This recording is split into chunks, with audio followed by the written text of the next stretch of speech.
Hi, welcome to the Weekdaily Podcast with me, Chris Betts. It's Wednesday, May 27th. Here are today's headlines. 4 police officers in Minneapolis have been fired after the murder of George Floyd. Fired. Now, I've never been fired from a job, but I've also never killed a black guy. If I'd known the threshold for being fired was so high, I'd have taken a lot more naps. Isn't that surreal? The idea of being fired for murder? You don't get fired for murder. You get fired for showing up drunk to work or taking a shit on the boss's desk. But fired for murder. Fired out of a cannon, maybe. These guys are going to have to go on job interviews. Imagine how those will go. It says here, you were let go from your last job. Would you like to tell us what happened? What the hell are they going to say? Creative differences? The reason it's extra frustrating when cops don't follow the law is that's literally their one thing. These guys are like celibate porn stars. You had one job. Their job is to follow the law, which, by the way, we all have to do, and we don't get paid for it. I don't get a pension for not starting fires. These guys weren't even canceled. I know the name of the victim, George Floyd. I don't know the name of any of these cops. A few years ago, a woman had her whole life torn apart because she made an AIDS joke before flying to Africa.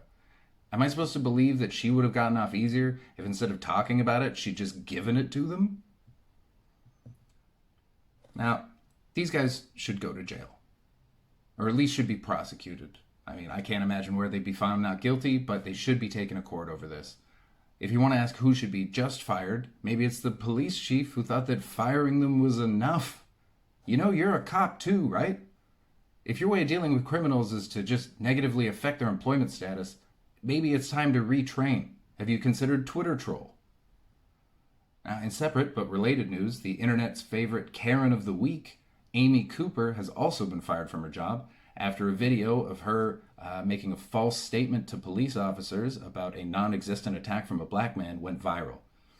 Now, there are tons of videos of white people calling the cops on black people for doing the right thing or even nothing at all.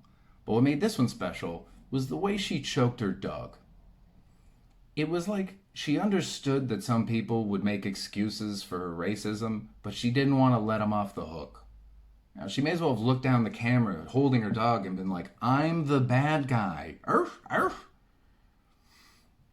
Now, in a tweet from her former employer, Franklin Templeton Insurance, the company said, "We do not tolerate racism of any kind at Franklin Templeton," which is nice to hear, but was slightly undermined by their Twitter profile picture being of famous slave owner Benjamin Franklin. I'm glad she was fired, I guess, but it still doesn't quite feel enough. We all know what can happen when police show up to an unarmed black man. And she clearly knows that too, which is why she kept emphasizing the words African American during the call. Now, I'm not saying that these should be brought, but there's a case for bringing charges of attempted murder. The big question there, of course, being, does it count as hiring assassins if you paid for them with tax dollars?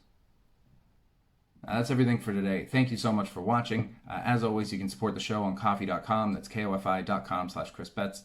If you're watching this on YouTube, please like and subscribe. Otherwise, take care of yourselves. I'll see you tomorrow. Bye.